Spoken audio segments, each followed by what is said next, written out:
10वां अध्याय जड़ भरत और राजा रहुगन की भेंट। श्री सुखदेव जी कहते हैं, राजन, एक बार सिंधु सोवीर देश का स्वामी राजा रहुगन पालकी पर चढ़कर जा रहा था।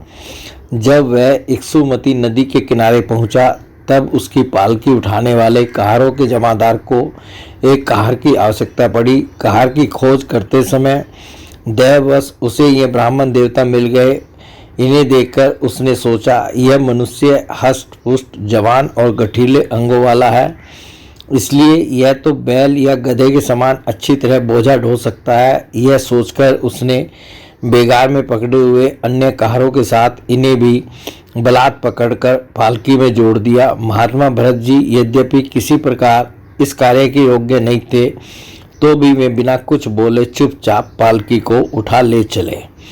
वे द्विजवर कोई जीव पैरों तले दब न जाए, इस डर से आगे की एक बान पृथ्वी देखकर चलते थे, इसलिए दूसरे कहारों के साथ उनकी चाल का मेल नहीं खाता था। अतः जब पालकी टेढ़ी सीधी होने लगी तब यह देखकर राजा रहुगन ने पालकी उठाने वालों से कहा, अरे कहारों, अच्छी तरह चलो, पालकी को इस प्रकार ऊंची नीची करके क्यों चलते हो?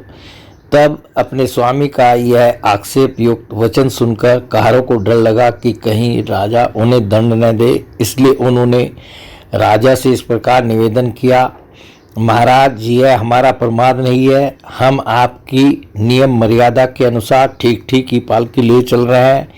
यह एक नया कहार अभी अभी पालकी में लगाया गया है, तो भी यह जल्दी जल्दी नहीं चलता, हम लोग इसके साथ पालकी नहीं ले जा सकते। कहारों के दीन वचन सुनकर राजा रहुगन ने सोचा, संसर्ग से उत्पन्न होने वाला दोष एक व्यक्ति में होने पर भी उससे संबंध रखने वाले सभी पुरुषों में आ सकता है, इसलिए यदि इसका प्रतिकार न किया गया तो धीरे धीरे ये सभी कहार अपनी चाल बिगाड़ लेंगे।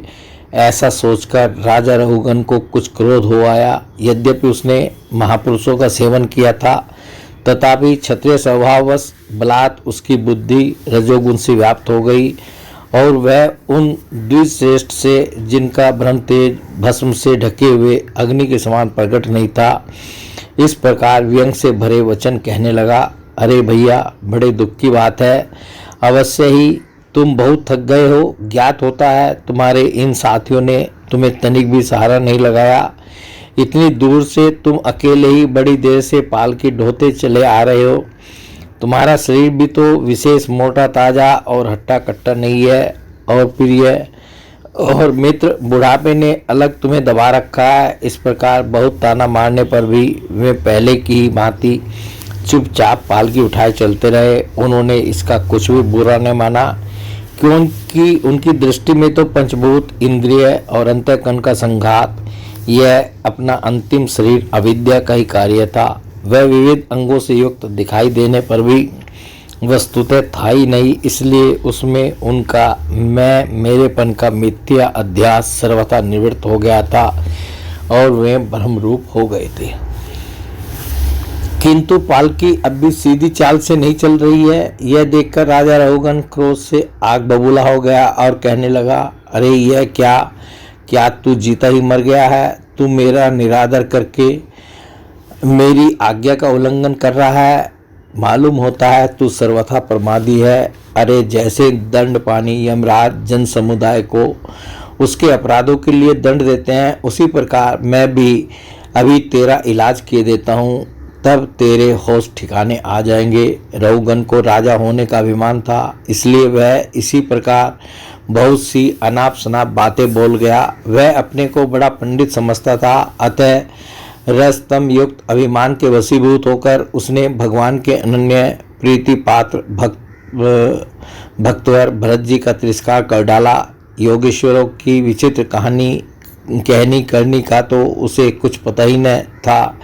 उसकी ऐसी कच्ची बुद्धि देखकर वे संपूर्ण प्राणियों के सुहृद एवं आत्मा ब्रह्मभूत ब्राह्मण देवता मुस्कुराए और बिना किसी प्रकार का अभिमान किए इस प्रकार कहने लगे। जड़ भरत ने कहा, राजन, तुमने जो कुछ कहा वह यथार्थ है, उसमें कोई उलाहना नहीं है। यदि भार नाम की कोई वस्तु है तो ढोने वाले के लिए है, यदि कोई मार्ग है तो वह चलने वाले के लिए है। मोटापन भी उसी का है। यह सब शरीर के लिए कहा जाता है, आत्मा के लिए नहीं। ज्ञानी जन ऐसी बात नहीं करते। स्थूलता, कृष्णता, आदि, व्याधि, भूख, प्यास, भय, कलह, इच्छा, बुढ़ापा, निंद्रा, प्रेम, क्रोध, अभिमान और शोक, ये सब धर्म देहाभिमान को लेकर उत्पन्न होने वाले जीव में रहते हैं। मुझ में इनका लेस भी नहीं है। राजन, तुमने जो जीने मरने की बात कही, सो जितने भी विकारी पदार्थ हैं उन सभी में नियमित रूप से ये दोनों बातें देखी जाती हैं, क्योंकि वे सभी आदि अंत वाले हैं। ये सभी नरेश, जहाँ स्वामी सेवक भाव स्थिर हो वहीं आज्ञा पालन आदि का नियम भी लागू हो सकता है। तुम राजा हो और मैं प्रजा हूँ। इस प्रकार की भेद बुद्धि के लिए मुझे व्यवहार के सिवा और कहीं तनिक भी अवकाश नहीं दिखाई देता। परमार्थ दृष्टि से देखा जाए तो किसे स्वामी कहें और किसे सेवक। फिर भी राजन, तुम्हें यदि स्वामित्व का अभिमान है तो कहो, मैं तुम्हारी क्या सेवा करूं? वीरवर, मैं मत, उन्मत्त और जड़ के समान अपनी ही स्थिति में रहता हूं। मेरा इलाज करके तुम्हें क्या हाथ लगेगा? यदि मैं वास्तव में जड़ और प्रमादी ही हूँ तो भी मुझे शिक्षा देना पिसे हुए को पीसने के समान व्यर्थ ही होगा। श्री सुखदेव जी कहते हैं, परीक्षित, मुनिवर जड़ भरत यथार्थ तत्व का उपदेश करते हुए इतना उत्तर देकर मौन हो गए। उनका अध्यात्म बुद्धि का हेतुभूत अज्ञान निवृत्त हो चुका था, इसलिए वे परम शांत हो गए थे। अतः इतना कहकर भोग द्वारा प्रारब्ध क्षय करने के लिए वे फिर पहले के ही समान उस पालकी को कंधे पर लेकर चलने लगे। सिंधु, सोवीर, नरेश, रहुगन भी अपनी उत्तम श्रद्धा के कारण तत्व जिज्ञासा का पूरा अधिकारी था। जब उसने उन द्विश्रेष्ठ के अनेकों योग ग्रंथों से समर्थित और हृदय की ग्रंथि का छेदन करने वाले ये वाक्य सुने, तब वह तत्काल पालकी से उतर पड़ा। उसका राजमद सर्वथा दूर हो गया और वह उनके चरणों में सिर रखकर अपना अपराध क्षमा कराते हुए इस प्रकार कहने लगा, देव, आपने दिविजों का चिन्ह यज्ञोपवीत धारण कर रखा है, बतलाइए। इस प्रकार प्रच्छन्न भाव से विचरने वाले आप कौन हैं? क्या आप दत्तात्रेय आदि अवधूतों में से कोई हैं?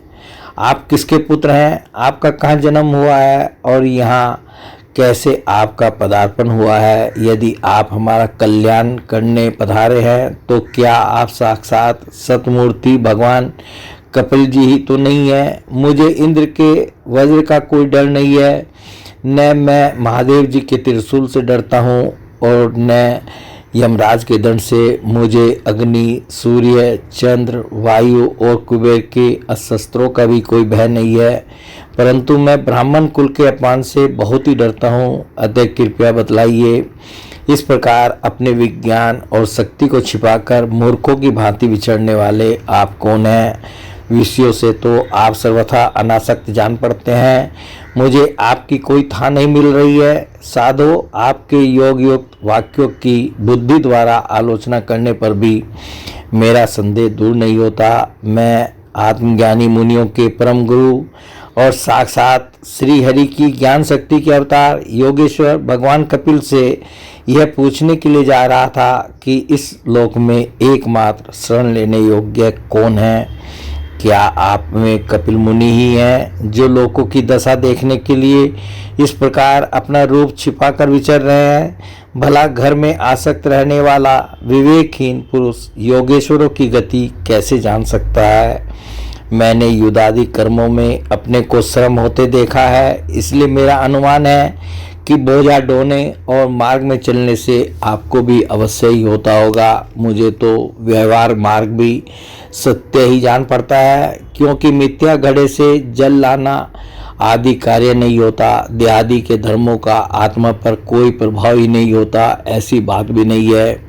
चूल्हे पर रखी हुई बटलोई जब अग्नि से तपने लगती है तब उसका जल भी खोलने लगता है और फिर उस जल से चावल का भीतरी भाग भी पक जाता है। इसी प्रकार अपनी उपाधि के धर्मों का अनुवर्तन करने के कारण देह, इंद्रिय, प्राण और मन की सन्निधि से आत्मा को भी उनके धर्म, श्रम आदि का अनुभव होता ही है। आपने जो दंड आदि की व्यर्थता बताई सो राजा तो प्रजा का शासन और पालन करने के लिए नियुक्त किया हुआ उसका दासी है, उसका उन्मत्त आदि को दंड देना पिसे हुए को पीसने के समान व्यर्थ नहीं हो सकता, क्योंकि अपने धर्म का आचरण करना भगवान की सेवा ही है।